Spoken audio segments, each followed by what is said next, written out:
ses origines sont plus profondes, puisqu'elle a été créée de la fusion de trois paires, la Nike Legend, la Nike Terminator et la Jordan 1 en 1985-86.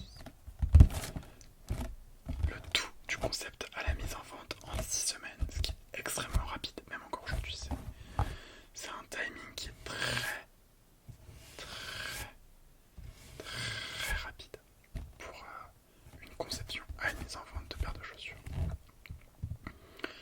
Cependant, à cette époque, elle ne perce pas tant que ça et est rapidement reléguée au second rang.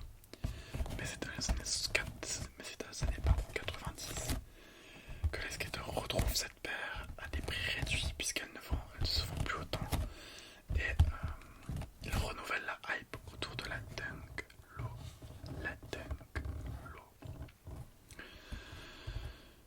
Alors Nike vient s'adapter à sa clientèle en créant la Dunk Chaos, une Dunk qui est faite spécialement pour les skateurs. Et étonnamment, ça marche pas du tout. Pourtant les skateurs continuent d'adorer la Dunk, mais dans sa version originale. C'est réellement dans les années 2000 que la shape des Dunk est conservée, mais que la chaussure est renforcée par les besoins des skateurs. Et de ce fait-là, c'est là que le cycle Dunk SB, donc Dunk Skateboard, apparaît pour la première fois. Alors là, on reste sur une Dunk Low classique. Je vais vous montrer tout de suite si je le peux. Hop. Je sais pas si vous allez voir quelque chose. Alors il y a marqué Nike Dunk Low Retro Pitties Polar White blanc polaire, voilà. Alors voilà.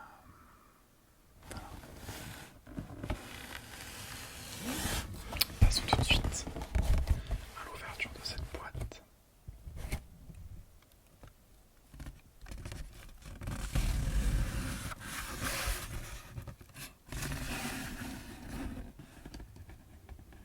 Et découvrons ce qu'il y a dedans. Alors,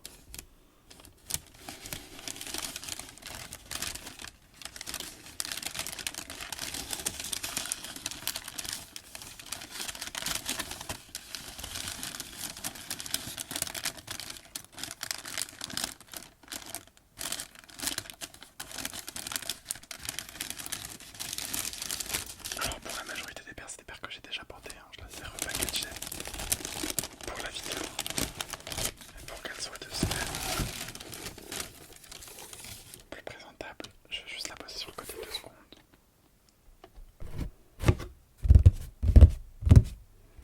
De Dunk Low. Alors les Dunk Low. Donc ce sont des Dunk Low, comme je vous ai dit, Pitties. Alors elles sont dans un coloris bleu nuit violet. J'aime beaucoup. Je sais pas ce que vous en pensez. Alors je vais juste enlever la boîte, peut-être ce sera plus simple. Hop là.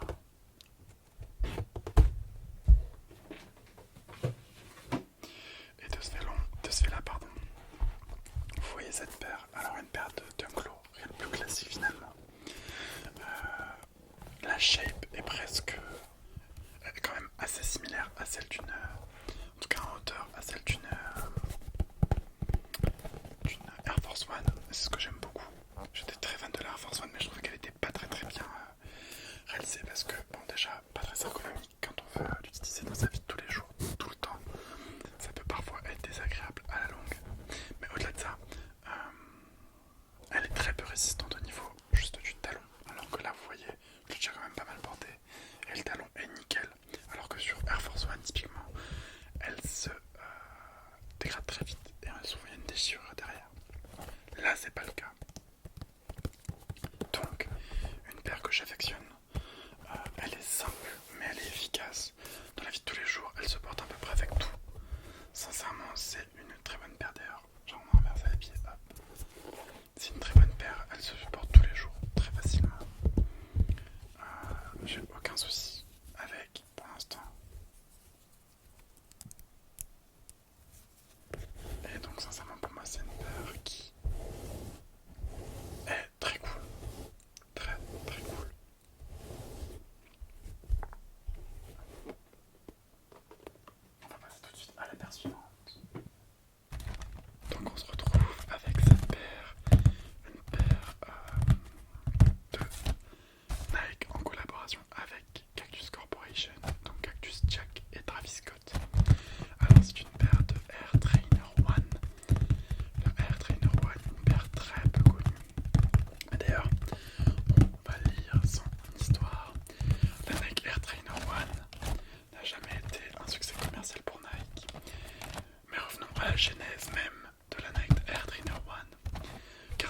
1986 que Tinker Hatfield, le célèbre designer derrière les premières Air Max, Air Force et Air Mag, soulève une question qui est celle des paires appropriées pour plusieurs types de sports, puisque en effet, jusqu'alors Nike produisait des paires pour un seul type de sport, par exemple les Jordan pour le basket, ou alors les Dunk SB pour le skateboard, mais pas une paire assez polyvalente pour s'adapter de tel sport à tel sport. Et c'est alors qu'ils pensent à la Nike Air Trainer One.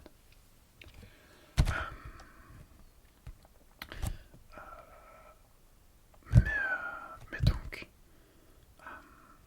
cette idée est rejetée par Nike puisqu'elle est vue comme stupide et comme gâchant le marché, puisque Nike se disait que si les acheteurs achetaient une paire pour tous les sports, ça allait du coup réduire le nombre d'achats de paires, puisque jusqu'avant ils en achetaient alors plusieurs pour plusieurs sports. Mais Tinker persiste, et donc c'est alors une première version de la trainer, écrite en 1987, la Air Trainer I, qui est la Air Trainer One, est lancée en même temps que les premières Air Max, et étonnamment les athlètes comme amateurs adoptent majoritairement la Air Trainer, y compris John McEnroe, qui après une pause dans sa carrière pro de tennisman cherchait une nouvelle paire signature. Il reçut alors par erreur un prototype de la Nike Air Trainer I et l'adopta, ce qui débute d'ailleurs à Nike. Donc ça participa au succès de la paire à l'époque, je dis bien à l'époque. Mais alors, comment expliquer qu'aujourd'hui cette paire ne soit plus au pied de tout le monde? Tout simplement car les Air Max du même designer, Tinker Hatfield, sont sortis la même année, et elles pour le coup étaient vraiment révolutionnaires, plus encore que les Air Trainer One, tant sur le confort que sur les capacités. Elles ont alors été rapidement oubliées, mais malgré tout, la Air Trainer One fera son comeback, notamment dans les années 2000, pour une gamme axée dans le skate en 2012 pour les nostalgiques, après auprès de 70 revendeurs à travers le monde, et en mai 2022 avec cette paire, une paire en collaboration avec le rappeur Travis Scott, qu'on va découvrir aujourd'hui. Mais il faut savoir que la hype autour de cette paire semble définitivement éteinte, car sa shape n'a plus rien à voir avec ce qui a marché et ce qui semble être apprécié actuellement. Cette collaboration ne fera d'ailleurs pas autant de bruit que ce qui était escompté avec les autres collaborations avec Travis Scott. On va tout de suite ouvrir cette boîte pour découvrir la paire. Alors il en existe deux coloris, un coloris chocolat, donc la Air Trainer One et la Air Trainer I, c'est cette paire, une paire du coup qui déjà pour Travis Scott a un petit revêtement qui peut s'enlever et se mettre, on va l'enlever juste après. Une paire qui a une shape vraiment très spéciale, très spéciale. Alors je vais vous la montrer de côté, je ferme ce petit soufflet. Donc vous voyez vraiment, il faut aimer, c'est pas une paire que tout le monde porterait je pense. Et une paire qui est en velours côtelé, vous voyez sur le côté, mais aussi, enfin c'est pas un velours côtelé, c'est une maille côtelée. De même derrière avec cette petite vague, une semelle en plastique. Hop. Et du coup une paire qui est vraiment faite là pour le cross training, puisque la Air Trainer One était aussi une des premières paires de cross training. Et donc je vais vous montrer tout de suite à quoi ressemble le dessous de la paire sans le petit revêtement qui est détachable.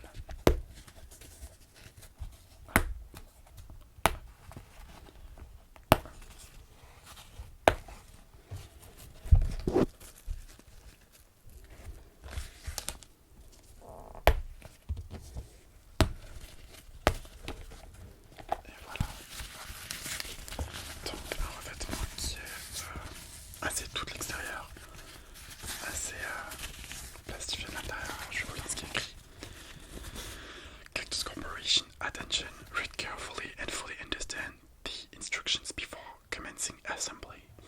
Read and follow the instructions to ensure maximization of proper footwear protection. Keep out of reach of a small child. Et donc en fait, vous avez le mode d'emploi pour comment ranger le petit revêtement dans la poche qui se trouve juste là. Alors je sais pas si vous le voyez bien. Hop. Hop, je vais essayer de l'ouvrir. Voilà, une poche qui se trouve juste dans la partie qui recouvre le haut du pied. Et en fait, ce que j'avais beaucoup aimé à l'époque avec cette paire, c'est que elle était vraiment pratique, puisque derrière vous pouvez le voir, il y a aussi une petite poche. Donc de ce fait là, je vous propose de réenfiler le petit plastique et de tout de suite passer à la prochaine paire. Donc cette paire, c'était une paire de Air Trainer One, pardon. Il me semble que la couleur ça doit être White Elephant ou quelque chose comme ça. Donc de Nike en collaboration avec le rappeur américain mondialement connu Travis Scott. Sorti en, si je ne dis pas de bêtises, il me semble que c'était en 2022, mais je pourrais plus vous dire quand exactement. Il me semble que ça a été dans la première partie de 2022, ça j'en suis même quasiment certain. Donc sorti dans la première partie de 2022, la Air Trainer One, et du coup c'est quasiment l'une des seules paires en collaboration entre Nike et Travis Scott qui va réellement connaître un beat et un flop.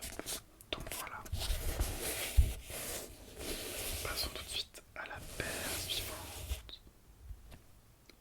Donc on se retrouve pour cette nouvelle paire qui est une paire d'une autre marque, effectivement Off-White. D'ailleurs parlons un peu de Off-White et parlons de quelques anecdotes. Déjà le premier nom de Off-White c'était Pyrex Vision avant que Virgil Abloh appelle ça Off-White. Mais alors pourquoi Off-White justement? Eh bien car Virgil Abloh avait une vision du monde qui était ni noir ni blanc. De ce fait-là, il était off-white en anglais, donc en français, blanc cassé. Désormais, c'est Ibrahim Kamara qui dirige Off-White après le tragique départ de Virgil Abloh. Son but principal lorsqu'il a créé Off-White, c'était le parfait et savant mélange du streetwear et du luxe. Savoir intellectualiser le streetwear. Et il a d'ailleurs été finaliste du prix LVMH, je crois que c'était en 2015, avec ce concept, et notamment avec cette idée de réutiliser des motifs visibles dans la vie de tous les jours, comme des bandes de passage cloutés, les rues valises, ou alors encore des panneaux routiers. Virgil Abloh a fait ses preuves justement dans le monde de la sneakers, notamment en collaboration avec Nike, sur des collections telles que The Ten, qui a été la première, et la dernière, avant son décès, qui était The 50. Donc voilà, passons tout de suite à l'unboxing de cette paire que j'aime beaucoup, qui est très récente dans ma collection. Alors déjà, ce petit papier Off-White Connect with your projects qui se permet d'authentifier le produit. J'aime beaucoup. Donc on va lire ce petit mot. Dear customer, do not hand or machine wash. The washing might damage the materials and the colors might fade or stain other parts of the product. Please use a dry brush in order to remove any kind of dirt, then finish with a soft and dry cloth. Otherwise, please bring this item to a professional service specialized in shoe cleaning. Je peux essayer de vous le dire si vous voulez en italien, mais je suis pas sûr de pouvoir le faire. Gentile cliente, non lavare a mano o in lavatrice. Tale operazione richiede di danneggiare i materiali, i colori potrebbero spiaccere e macchiare alte parti del prodotto. Utilizzare una spazzola asciutta per rimuovere qualsiasi tipo di sporcizia e finire con un panno morbido ed asciutto. In alternativa, rivolgersi a servizi professionali per la pulizia di calzature. jamais fait italien. Et donc voilà, vous voyez ici le certificat d'authenticité entre guillemets d'Off-White. Donc on va pouvoir découvrir cette paire. Et une particularité d'Off-White que j'aime beaucoup, c'est qu'ils présentent leur paire dans des sachets. Et donc ça franchement, pour protéger sa paire, c'est un must-have. C'est un peu dangereux, c'est comme ça.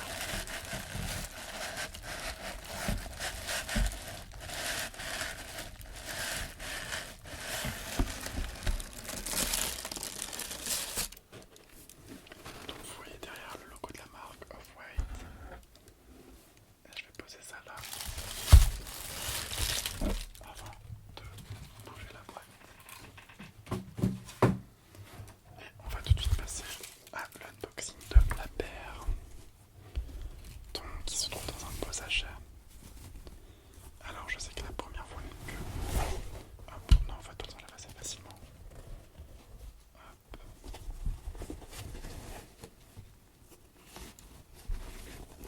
Et voilà. Donc on va poser ce sachet sur le côté. Et donc voilà cette paire, une paire que j'aime beaucoup. Et pour cause, elle a une shape qui fait beaucoup penser à celle d'une Converse. Mais elle a des bandes qui rappellent les bandes d'un... Comment on pourrait appeler ça? D'un passage clouté déjà. Mais au-delà de ça, d'une rubalise. Là encore une fois, on a le logo Off-White qui fait penser beaucoup aux panneaux de signalisation. Une paire qui, vraiment pour moi, représente bien Off-White déjà par sa couleur, du blanc cassé, et par ses motifs, ses logos. Une paire qui n'est plus faite, qui a été créée en 2013. Et là vous pouvez voir le nom de la marque, la Vulcanized Soul. Off-White Virgil Abloh defining the grey area between black and white as the color of Off-White. Ce que j'aime beaucoup, j'ai passé sur celle-là. Ouais, c'est sur celle-là. Alors, je sais pas si vous voyez l'inscription. Il y a marqué Made on Earth, Designed on a Plane. C'est ce que j'adore, c'est ce genre de message de... Pas d'inclusivité, mais si en soi si. Mais de peuple-nation, d'un peuple uni, d'unification. Voilà, c'est ça le mot que je cherchais. Sur une paire en, du coup, toile. Et donc, Virgil Abloh malheureusement n'est plus là pour en parler. Parti trop tôt. Mais justement, pour moi, c'est aussi un hommage que je lui fais en portant des fois cette paire. Alors, évidemment, je la porte pas toujours parce qu'elle se salit très rapidement. Mais c'est une paire que j'affectionne tout particulièrement. Donc voilà pour cette paire. Je vous propose qu'on passe tout de suite à la prochaine paire. Juste avant, je vais vous montrer quelque chose que j'aime beaucoup. Je sais pas si vous voyez, mais sur cette paire, typiquement, et ça c'est un truc de Off-White, il y a aussi une toute petite languette en plastique que j'ai enlevée. Tout est nommé. Là, typiquement, il y a marqué shoelaces, ça veut dire lacet. C'est ce côté très streetwear d'annoncer les choses que j'aime beaucoup, qui est aussi très théâtral à mon goût. Donc voilà, une paire que j'affectionne tout particulièrement. Et tout de suite, passons à la paire suivante, pardon, et la dernière paire. Mais voilà, c'est aussi une façon de rendre hommage à Virgil Abloh dans une vidéo. Vous reverrez sûrement cette paire, pardon, dans une vidéo où je parlerai de Off-White dans un ASM mode qui risque d'arriver très prochainement. Là, j'ai pas voulu beaucoup parler de Off-White parce que je me suis dit justement, je vais garder beaucoup pour l'ASM mode, donc j'ai plus parlé de Virgil Abloh et de son lien aux sneakers plutôt que de Off-White en lui-même. Donc voilà, passons tout de suite à la prochaine paire. Donc on se retrouve avec cette paire, enfin cette boîte, une boîte toute noire. Alors vous pouvez déjà voir les inscriptions Cactus Jack, la couleur, peut-être que vous avez déjà deviné la paire dont il s'agit. C'est aussi une paire en collaboration avec Travis Scott. Donc justement, parlons un peu de Travis Scott et de ses collaborations avec Nike. Travis Scott a connu très peu de collaborations qu'on qualifierait de déception avec Nike, à part les deux paires de Air Trainer One dont je vous ai parlé tout à l'heure. A contrario, il a connu énormément de gros succès, tels que sa collaboration avec Nike sur la Jordan 1 dans le coloris Mocha, avec le swoosh reverse, on verra ce que c'est là-dedans, mais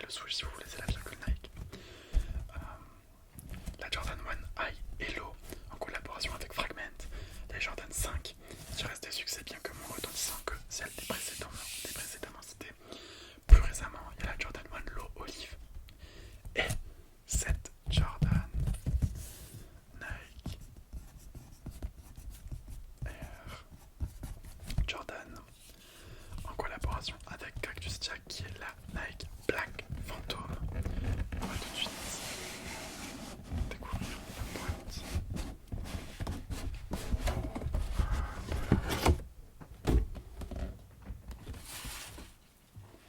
Et on va la mettre dans le bon sens.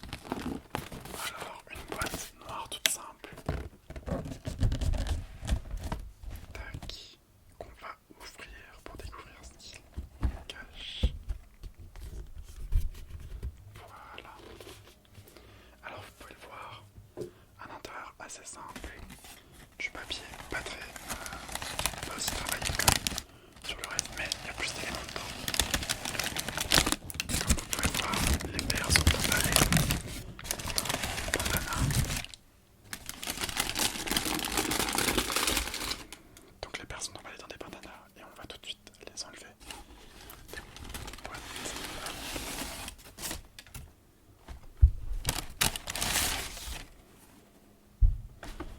On va retirer la boîte pour laisser place aux chaussures. Et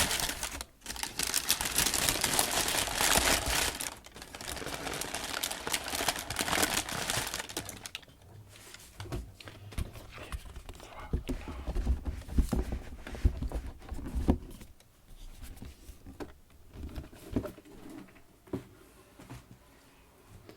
Donc c'est une paire de Air Trainer One.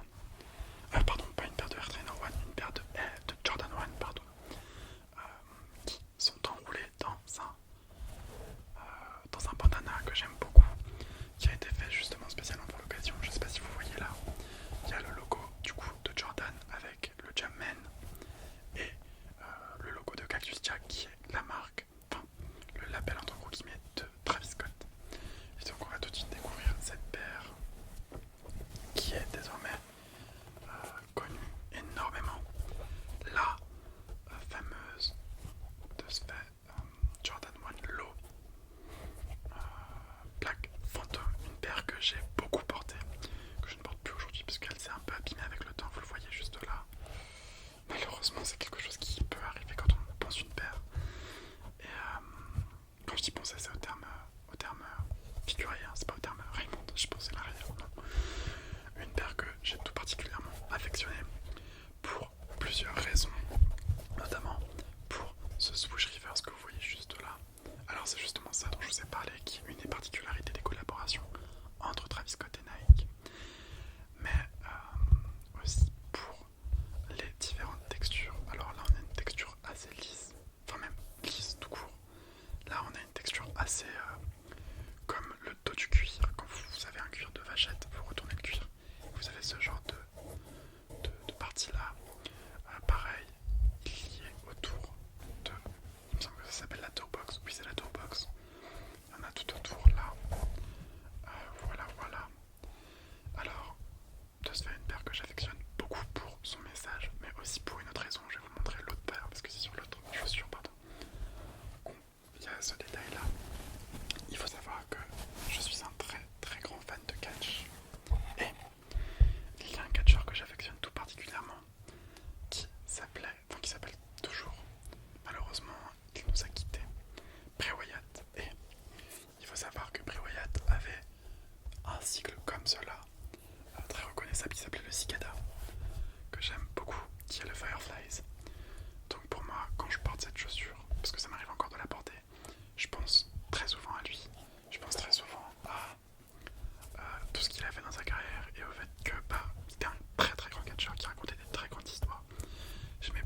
si elle bat, tu la copes. Ça veut dire que tu as réussi à l'avoir